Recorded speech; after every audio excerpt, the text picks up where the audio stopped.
Assalaamu calaykum waraxmatullaahi wabarakaatuh. Nolosha waxaa ka buuxa fursadooyin badan iyo sidoo kaleeto caqabadooyin badan oo kaa hor imaanayo markaad u socotid waddadaada guusha. Haddaba daawade, waxaa jira waddooyin badan oo loo qaado waddada guusha, laakiin mararka qaar waxaa ku soo wajihi karo niyad jab iyo xaalad xumi, taas oo ay ka dhalatay ficilada aad samaysid. Haddaba daawade, waxaa laga yaabaa inaad marar badan aad isweydiisay waxyaabaha qaldan ee kaa leexinayo waddadaada guusha. Waddada guusha waxa ugu muhiimsan ee lagu maro waa naftaadii iyo kalsoonida aad ku qabtid iyo xeeladaha aad isticmaalaysid. Maanta waxaan kula wadaagayaa 15 xeeladood oo kaa caawinayo inaad u qaadid waddada guusha. Ku soo dhawaada daawadayaal muuqaalkeenna maanta.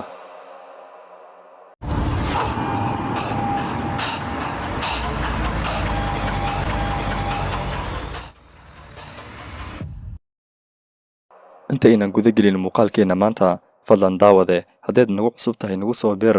Haddaad horey nala joogtayna fadlan muuqaalka like saar oo la wadaaga asxaabtaada. Haddana in u guda galno muuqaalkeenna maanta. Dhibaatooyinka waa fursad.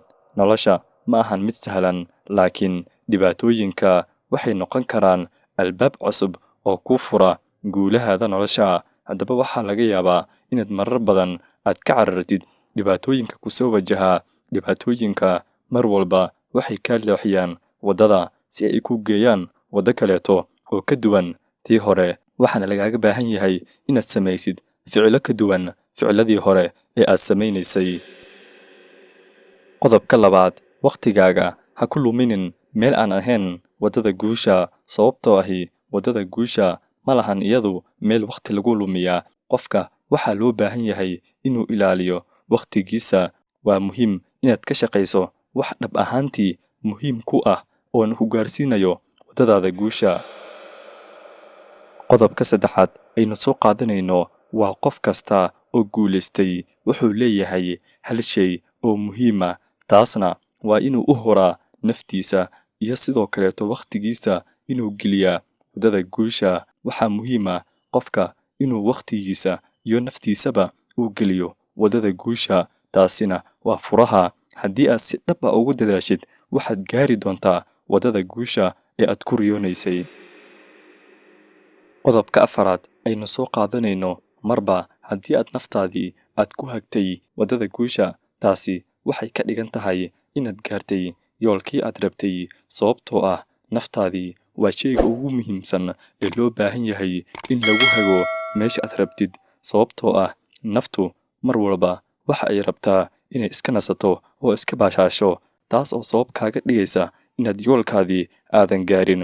Haddaba naftaadii haddii aad ku toosisid waddada xaqa ah oo Alle subxaanahu wa tacaala aad mar walba waxyaalihii uu ku faray aad samaysid, haddana waxaad gaaraysaa meeshii aad rabtay ee noloshaadii. Marba haddii Alle subxaanahu wa tacaala aad raali gelinaysid oo wixii ku amray aad samaynaysid.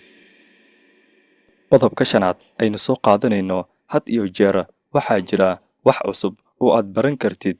Barashada joogtada ah ee aad baranaysid wax cusub, taasi waxay kugu kaalmaynaysaa inaad ogaatid waddooyin badan oo loo mara guusha, taas oo sabab kaaga dhigaysa inaad mar walba aad diyaar tahay haddii ay soo baxaan fursadooyin kuwaas oo ku gaarsiinayo waddadaada guusha. Haddaba daawade, mar walba diyaar ahaw adiga oo xirfadahaadii dhis oo mar kasta naftaadii maalgeli. Qodobka lixaad aynu soo qaadanayno, haddii aad rabtid inaad guulaysatid, waxaad u baahan tahay inaad qaaddo tallaabooyin yaryara sida Nabiga naxariista nabadgelyo korkiisa ahaatee uu yidhi, Ilaahay agtiisa waxaa loogu jecel badan yahay acmaasha la daa'imo haba yaraadaane. Taasi waxay ku tusinaysaa in mar walba aad u baahan tahay joogtaynta haba yaraadaane wax aad samaynaysid. Haddaba qofku mar walba waa inuu Alle subxaanahu wa tacaala uu isku xiro oo arrimihiisana uu u bandhigo Alle subxaanahu wa tacaala. Qodobka toddobaad aynu soo qaadanayno, nolosha 10% waa wax adiga kugu dhacayo, halka 90% ay tahay sidaad uga falcelisid dhibaatooyinka ku soo wajaha. Waxay door muhiim ah ka ciyaaraan heerka guusha ee aad gaari kartid. Haddaba mar walba si positive ah oo wanaagsan uga jawaab dhibaatooyinka iyo wax walba oo kaa soo wajaha dhanka guusha. Qodobka 8 ee aynu soo qaadanayno waa inaad tijaabisid waxyaabo cusub mar walba taasoo ku horseedaysa guusha sababtoo ah mararka qaar waxaad u baahan tahay inaad tijaabisid waxyaabo cusub si aad u beddeshid qodobkii hore ee aad ku jabtay sababtoo ah mar walba oo aad waxyaabo badan tijaabisid waxaad ogaanaysaa wax ka duwan wixii hore ee aad ogeyd. qodobka 9aad aynu soo qaadanayno bilaash ma ahan hadiyadu waxaad u baahan tahay inaad shaqaysid oo si adag weliba waxaa la gartaa qofka u baahan inuu gaaro nolosha meel sare waxa uu aad u shaqeeyaa oo uu wax bartaa oo uu naftiisa horumariyaa marka uu daalan yahay xilligaas waa xilliga la kala garto qofka iyo halka uu u socdo. qodobka 10aad aynu soo qaadanayno guuldaradu ma ahan dhammaadka waa fursad cusub. guuldaradu waxaad ka baranaysaa casharo cusub taas oo kuu horseedaysa inaad noloshaadii aad ka gaartid meelo sare maadaama aad haysatid khibradooyin fara badan oo aad ka soo martay nolosha. qodobka 11aad ee aynu soo qaadanayno waa inaad mararka qaar aadan istaagin haddii ay ku soo wajahaan caqabadooyin badan si kastoo caqabaduhu ay isku dulfuulaan haddana waa inaad socotid sababtoo ah haddii aad istaagtid waxaa ku dul fuulayo mashruuca ka dambeeyo oo aad fulin lahayd taas oo maskaxdaadana kuugu sheekaynayso inuu wakhtigii kaa dhammaaday. haddaba daawade marba ha sugin inaad tidhaahdid waan daalay ama sidoo kaleeto marmarsiinyo kaleeto inay naftaadii kuu keento taas oo kuu sababaysa inaad ka niyadjabtid yoolkaadii. qodobka 12aad ee aynu soo qaadanayno waa inaad u fikirtid sida dadka guulaystay oo kaleeto waa inaadan fiirinin dadka kaa hooseeya qaam ahaan iyo sidoo kaleeto dadka liita ee caajislayaasha ah sababtoo ah kuwaasi way kuugu dhigayaan tusaale ahaan adigoo jaranjaro fuulayo oo guri korkiisa fuulayo haddii uu qof kuugu dhigo taasi waxay sababaysaa inuu qofka uu kuu soo jiido dhanka hoose laakiin qof kor u socda haddii uu ku sii qaado taasi micnaheedu waxay tahay in adiga oo qofkan ku kaalmaynayo aad fuuli kartid meesha taasina waxay kaa dhigaysaa qof mar walba la jaanqaada halka uu socdo. haddaba ku xiro dadka mar walba guulaystay iyo sidoo kaleeto dadka kaa dadaal badan noloshaada. qodobka 13aad aynu soo qaadanayno ha ku jirin xaalad naftaada ku adkaatay laakiin fiiri sidii aad uga bixi lahayd xaaladdaasi.